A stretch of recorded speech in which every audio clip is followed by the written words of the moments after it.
Welcome to the CEO Launch Podcast. We are a dynamic mother-daughter duo bringing you personality, insights, and practical advice from two different generations of entrepreneurship. We aren't just mother and daughter. We are also best friends and business partners. I've watched my mom help thousands of entrepreneurs start the businesses of their dreams, including me. And now it's your turn.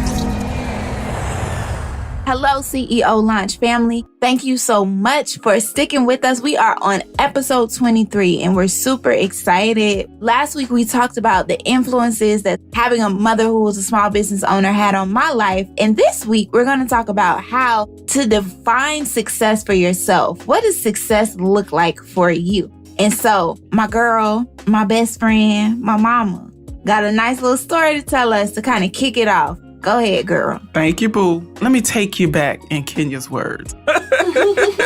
No, so we're going to go back to when she was in high school, her senior year in high school. The summer before her senior year in high school was extremely transitional for us. I was getting divorced for a second time, and I had some transitions in the office that year. I think the couple of months before that, I had let some employees go. It was just a lot. So it was a lot of stuff going on, and I made a conscious decision that I was going to scale my business back because managing people, I had 2 offices, managing all of that stuff, it was just a lot. So I scaled it back, and it was for 2 reasons. One, for my own sanity, because I was going crazy. And then the other part of it was Kenya's last year at home. It was her last year before she went to college, and I wanted to make sure that we spent as much time together as possible. And I wanted to make sure you were prepared for college, and I think you were. I think so. I think I did all right. Yeah, you did all right. But in that decision to scale back, think about what it would be like to build your business to a certain level. So I was making 6 figures. I had multiple offices. I had multiple employees. And then I just said, you know what? I need to hit the pause button. And not only did I hit the pause button, I actually took out the scissors and I cut some stuff. I cut services, I cut clients, and of course I cut expenses too in the business because that's what I needed at that point. And I was just grateful that I had the ability to do that. I can imagine people who were going through similar things and not being able to do that. And so for me, that was a successful moment. You know, I made less money those couple of years. I made the least amount, it was like going back to not necessarily the beginning stages, but definitely not 6 figures. But that was success for me at that moment. And so I think that when we think about defining success for ourselves, sometimes we have to make tough decisions and sometimes we have to just reprioritize things in our life. Yeah, I definitely agree. I think success looks different for everybody. I recently did a career planning workshop and we went through these different career progression ideas. And a lot of times people think that the only way that you can be successful and progress in your career is if you go up. It's been ingrained in us that the ladder mindset is what is important. Like you need to go up and you need to climb higher and higher and higher.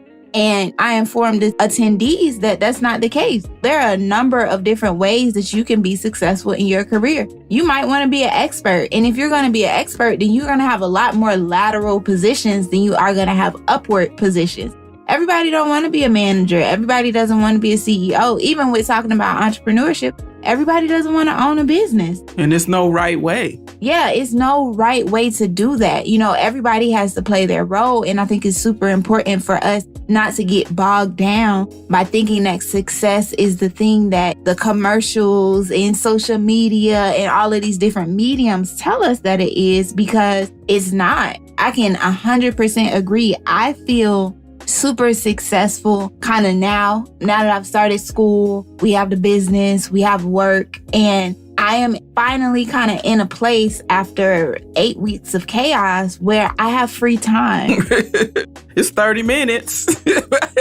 Yeah, but it's free time. I could take some time to just kind of sit and drink tea and watch a show and not feel guilty about it. And those types of things make me feel successful because it's telling me that I'm balancing the things that I need to balance in my life well, that I'm making time for everybody, that I can call you in the middle of the day and kind of tell you like, hey girl, this is what happened. What you think about this? Or guess what, and I can call my person whenever we need to talk and just have those types of conversations because it gives me freedom. And for me, success is freedom. It's not money. It's about having the freedom to kind of do different things. And say no to things. Yes. I remember a couple of months ago, a while back, I had applied for this adjunct position.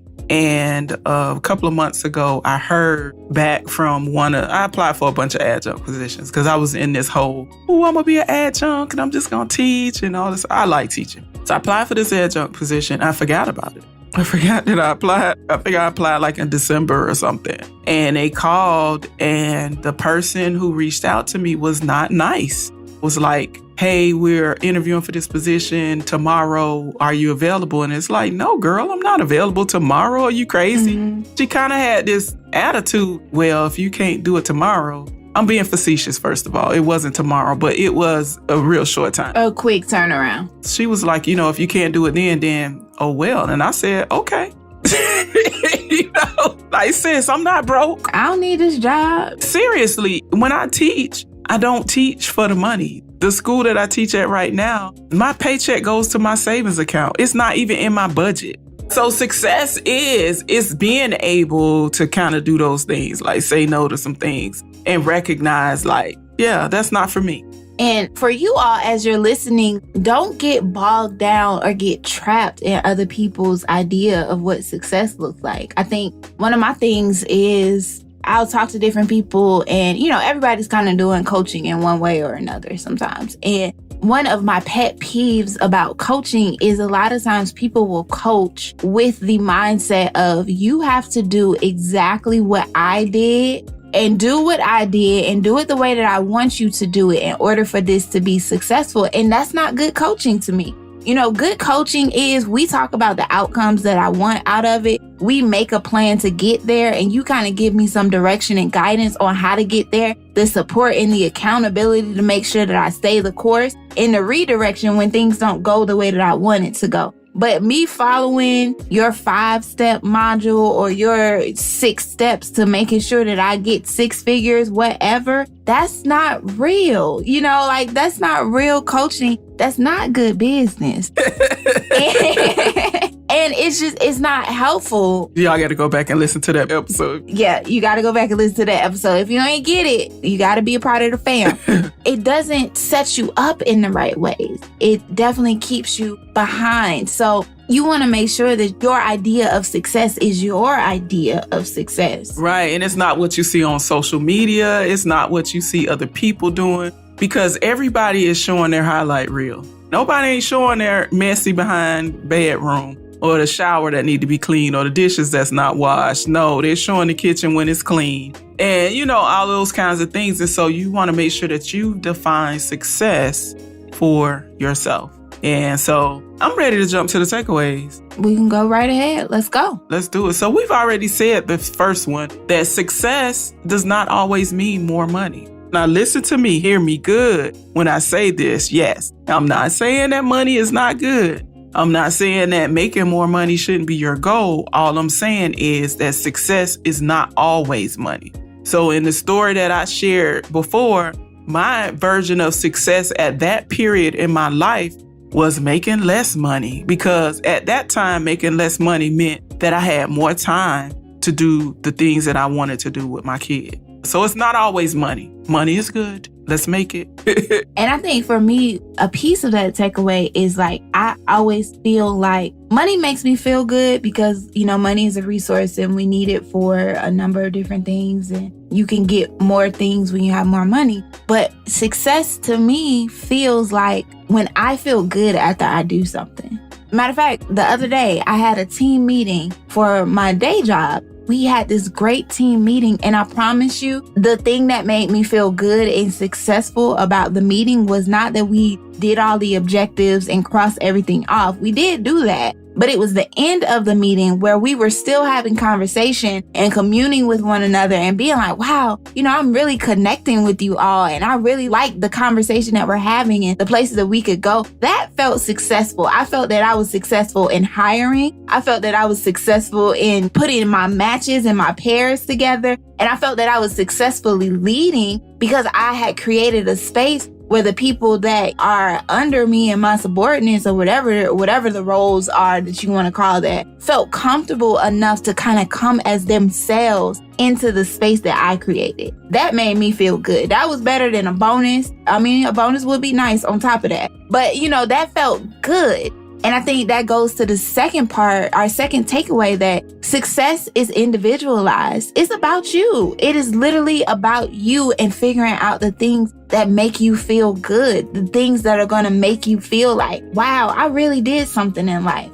In one of the courses that I took, it was a career development course, and they had us write our eulogy. And it's a little macabre, a little dark, a little twisty. I'll admit that, a tad bit morbid, but it made me think about, when I die, what do I want people to say about me? Exactly. You want the truth now, because people lie at funerals. Right, they do. And it's like, what do I want my testimonials to be when people kind of sit up and talk about the different ways that they knew me? And thinking about that made me realize that at my funeral, I don't want somebody to be like, and she was a millionaire. She had 8 houses and 10 cars. Yeah, she had a Tesla. Those are not going to be the things that I want people to say about me. I want them to say, she was so funny. She could tell a story. That's one thing about her. She could throw a party, and she was loved. She was loved and adored by everybody that knew her. Those are the things that I want. So it's like success. You got to think about the end when it comes to success and figuring out, what do I want people to think about me when this is all said and done? And that's what you work towards. That's good stuff. So last takeaway,